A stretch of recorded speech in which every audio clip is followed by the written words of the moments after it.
Olá, saudações! Esse é mais um Sem Papel e Tinta, opinião polêmica, e essa semana a gente vai tratar de vários assuntos, de várias situações, como de costume, né? A gente está aqui 2, 3 vezes por semana, sempre tratando dos assuntos que estão mais em evidência no mundo político, global, nacional, enfim, de várias outras coisas. A gente já pincelou isso na semana passada, a gente já estava falando, antevendo algumas coisas na semana passada, mas não tem como a gente não falar do abandono da candidatura do João Dória. João Dória, enfim, eu tenho várias restrições aos pensamentos, às ideias, ao pragmatismo político de João Dória. João Dória, que é um outsider, né, que entrou no mundo político tem pouco tempo, foi rapidamente prefeito de São Paulo, depois foi a governador, teoricamente não está muito tempo no cenário, e tentava se lançar a presidente da República. Num cenário normal, num cenário, vamos dizer assim, num país normal, João Dória, que foi o primeiro governador a encampar, a peitar e conseguir produzir a vacina da Covid-19, a trazer a vacina da Covid-19 para o Brasil, e não se deteve só a vacina no estado de São Paulo. João Dória, numa condição normal, num país normal, seria um candidato, não vou dizer favorito, mas um forte candidato à presidência da República. Mas no Brasil, o Brasil não é para amadores, ou não se tem como prever muitas coisas, João Dória não conseguiu, vamos dizer assim, empolgar, nem dentro do partido, nem fora do partido. A verdade é que o João Dória tem uma história política dentro do PSDB nesses últimos 6, 7 anos de muitos conflitos que acabaram resultando em muitos inimigos internos, e agora os inimigos que foram derrotados outrora conseguiram derrotar João Dória, e João Dória oficialmente deixa de ser candidato a presidente. Tem aqui comigo Everton Maciel, o professor Everton Maciel, para debater um pouco sobre isso. João Dória era meio que uma morte anunciada, aquelas mortes que vinham capengando, aquelas pessoas que vinham capengando, que uma hora ou outra a gente sabia que ia desistir da candidatura. Saudações, bem-vindo, Everton. Olá, saudações a todos, Júnior Grins, colegas que nos acompanham. Eu gosto muito da história profissional e também de pesquisa de um pesquisador importante brasileiro, do Sebrapec, né, o professor Marco. Ele escreveu um livro chamado Imobilismo em Movimento. E é um livro importante porque mostra, basicamente, não a história apenas do surgimento do hoje chamado de MDB, que já foi PMDB e que teve seu nome MDB, a sigla resgatada, de um passado importante da nossa democracia, que foi o passado de construção da Constituição de 1988. Esse partido ele se desdobrou em dois grandes movimentos partidários, o PSDB de um lado e o PT de outro. O PT ele foi dominado e teve a cena política dominada por um personagem central, que é Luiz Inácio Lula da Silva, que com muita habilidade e jogando um certo jogo limpo, pelo menos em períodos eleitorais, conseguia fazer com que o seu nome se mantivesse em destaque, né? E o ápice disso foi o fato de que ele conseguiu eleger, né, uma ministra inexpressiva, uma ministra sem muitas condições, sem muita habilidade política para ocupar o seu lugar de poste, enquanto ele passava 4 ou 8 anos, ainda não sabia muito bem na época, num mandato tampão. Então era o chamado projeto político a longo prazo que o PT traçou, né, na figura de Lula. Deu errado, pois é. E o PSDB, outra feita, ele foi um partido que teve sua concentração muito grande em São Paulo, né? Predominância integral de governadores, muitos dobradinha com o PT para a prefeitura da capital. Então, assim, é um partido que possui uma tradição diferente porque teve vários nomes no ponto focal da sua história. José Serra, Geraldo Alckmin e muitos outros, né, governadores, o próprio Covas. Então foram figuras importantes para o PSDB e todas elas, em algum momento, foram candidatíssimas à presidência da República, né? E quando chegou a vez de Aécio Neves, o PMDB foi colocado de lado, o PMDB foi colocado de fato no lixo, porque foi um momento no qual as prévias pouco começaram a valer para aquele partido. E hoje o PSDB é aquele partido que tenta ser um partido tradicional dentro da democracia, um partido funcional, inclusive fazendo isso que é raro, infelizmente, deveria ser a coisa mais natural do mundo, que são prévias partidárias, né? Para que dali você tire nomes que ascendam a candidaturas. E nesse período, né, entre as prévias partidárias e a homologação da candidatura, nós tivemos o derretimento de João Dória provocado por muito partido. Não foi apenas por Eduardo Leite, não, foi um derretimento que veio e foi unilateral, né? Mesmo pessoas importantes dentro do partido que estavam o apoiando foram colocadas de escanteio, que mais do que apoiar Dória, apoiaram o resultado das prévias.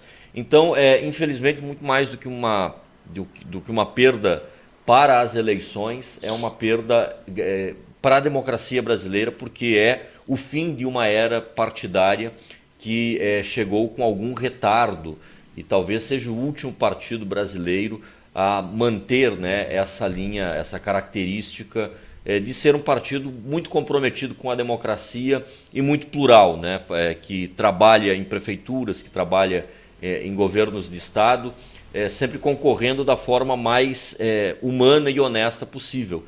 Infelizmente é uma perda, e é uma perda que vem de dentro para fora, não é só uma perda em virtude do bolsonarismo. Claro que o bolsonarismo tem a sua parcela de culpa, mas, né, foi o PMDB e foi o PSDB os elementos que provocaram o desgaste de Dória, né, a ponto de ele renunciar à sua candidatura.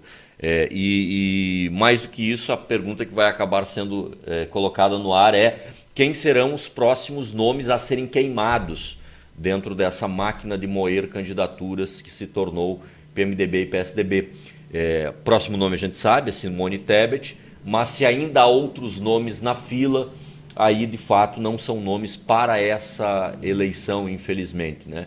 E aquele que pelo menos tinha chances de incomodar ou de fazer com que a eleição tivesse, né, um ponto focal de disputa importante, como o Júnior já citou, né, seria o homem da tecla única, mas era uma tecla única relevante dos últimos 4 anos, que foi a vacina. Então, infelizmente, nós perdemos isso com a saída de Dória e com a sua desistência de concorrer ao pleito, Júnior. Não é a primeira vez que Dória desiste do pleito, né? No início da pandemia, ele desistiu de ser candidato a presidente, depois voltou com o advento da vacina, isso tem que ficar bem claro. Dória é uma pessoa controversa e o PSDB se tornou um partido muito controverso, né? Naquele cinismo criado pelo PSDB e pelo PT, do nós contra eles, né? Enfim, tem alguns marcos históricos que marcam o PT sendo o motor do nós contra eles, mas o PSDB também se utilizou desse fator, foi vitimando, né? Como Everton colocou, foi triturando por dentro. João Dória teve um crescimento meteórico, fato, trouxe para dentro do PSDB, foi trazido, desculpa, para dentro do PSDB pelo Geraldo Alckmin, para derrubar José Serra, e com isso o Dória conseguiu ter tanto poder que conseguiu depois, inclusive, tirar Geraldo Alckmin, um dos nomes tradicionais da sigla, para fora do partido. O cenário está todo bagunçado. Simone Tebet é a candidata que deve, pelo menos no primeiro momento, ou pré-candidata, herdar tudo isso, mas se especula se João Dória como vice de uma chapa com Temer.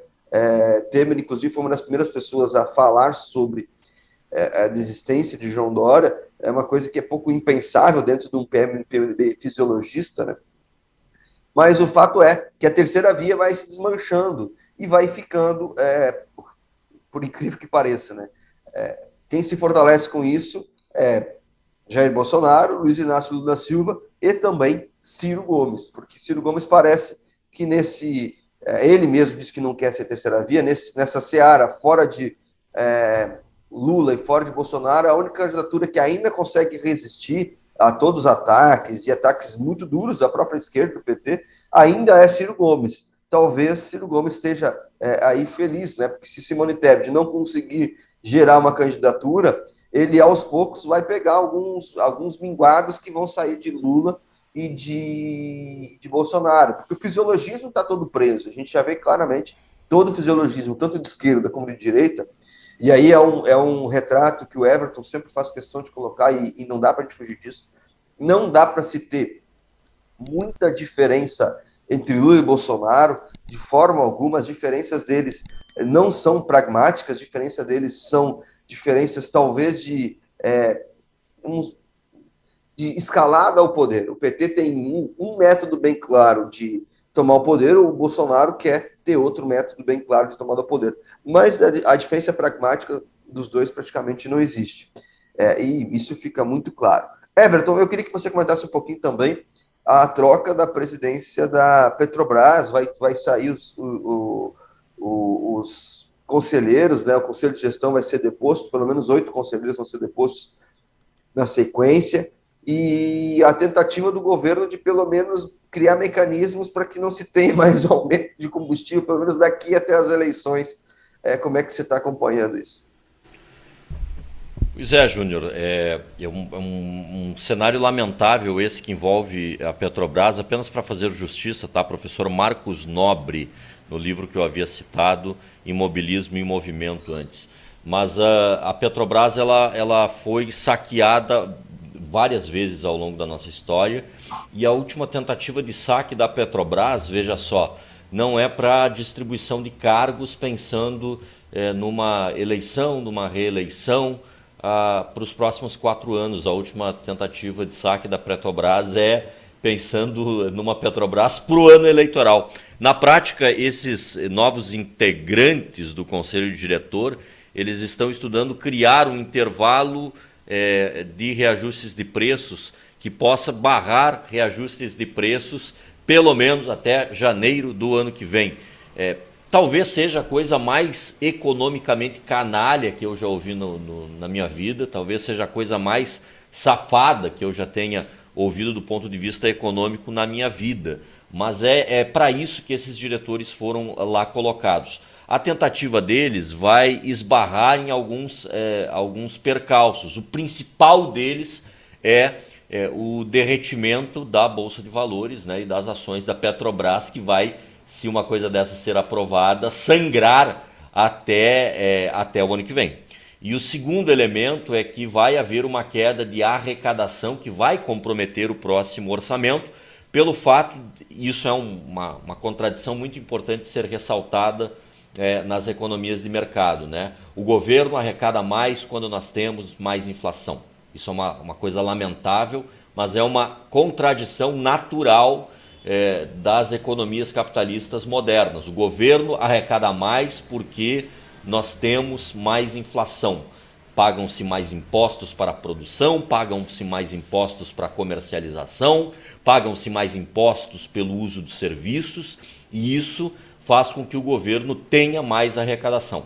O que acontece basicamente nesse cenário é o seguinte: as prefeituras e os estados estão com seus cofres cheios. Essa é uma contradição natural da economia. Estão com seus cofres cheios para esse período, né, para esse período eleitoral. Mas para o ano que vem, nós não sabemos como vai se dar o comportamento do Congresso Nacional, que hoje, do ponto de vista do chamado primo rico da União, administra integralmente o orçamento, né? O Paulo Guedes não tem poder, Bolsonaro não tem poder. Essas pessoas colocaram nas mãos do Centrão todo o orçamento público para a compra de tratores, para a compra de safadezas, para a compra de benesses políticas que vão beneficiar apenas o Centrão. Veja, não vai beneficiar nem sequer os planos eleitorais a médio prazo do atual presidente da República. Nem isso eles vão conseguir. É apenas a tentativa de se manter no poder até que as eleições aconteçam sem impeachment. Na prática é isso, né? Então é o preço que nós pagamos pela covardia e pela inabilidade política, e que vem com mais um saque que tenta ser feito para cima da Petrobras. É uma coisa que não vai resolver o problema, que muito pelo contrário, para o ano que vem, né, aumentam-se as previsões de mais inflação. E o que preocupa em tudo isso é que quem vai pagar a conta é sempre a gente, né?